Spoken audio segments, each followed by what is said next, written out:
안녕하세요. 바이블톡 이정도 목사입니다.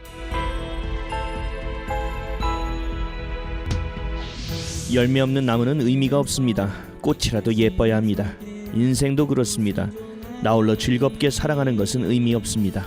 열매 맺는 삶이 되어야 합니다. 반드시 열매가 있어야만 합니다. 오늘은 열매가 있어야 합니다라는 제목으로 하나님의 말씀을 나눠보는 바이블톡입니다.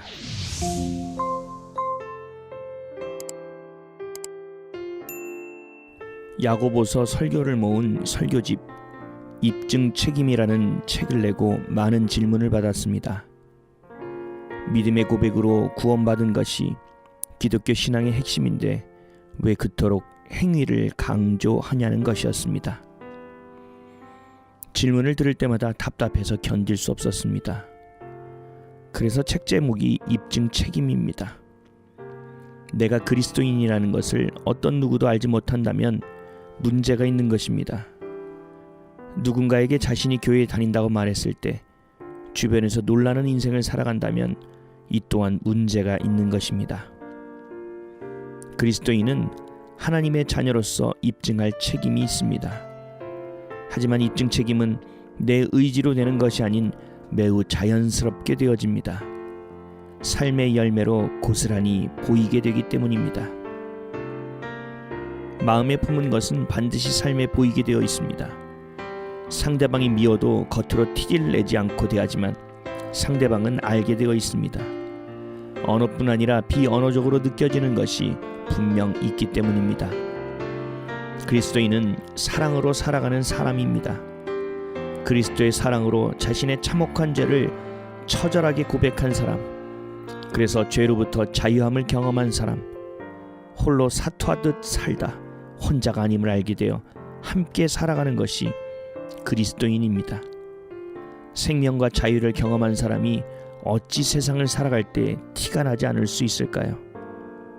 어둠 가운데 빛이 어떻게 가려질 수 있고 소금이 그 짠맛을 어떻게 잃을 수 있습니까? 사랑에는 그에 맞는 행위가 동반되고 믿음도 마찬가지입니다. 우리 삶은 반드시 열매로 평가받게 되어 있습니다. 내 삶의 모습이 되었든 나와 함께 살아온 자녀의 모습으로든 아니면 많은 인생을 살아온 나의 발자취가 되었든 평가받습니다. 내가 바라보는 것, 내 마음에 담겨진 것, 내가 매일처럼 생각하는 것, 내 입에서 나오는 것이 결국 내 삶의 행동으로 열매 맺어지듯 뿌리에서 어떤 영양분을 얻고 있는지, 어떤 토양에서 자라는 것인지, 어떤 씨앗이 심겨지는 것인지에 따라 열매는 달라집니다.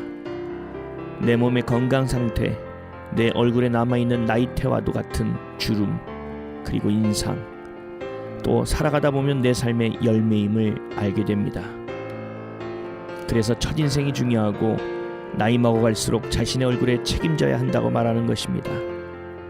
열매 맺기 위해서는 내 시선을 관리해야 합니다. 무엇을 바라보느냐에 따라 마음에 담기는 것이 달라집니다.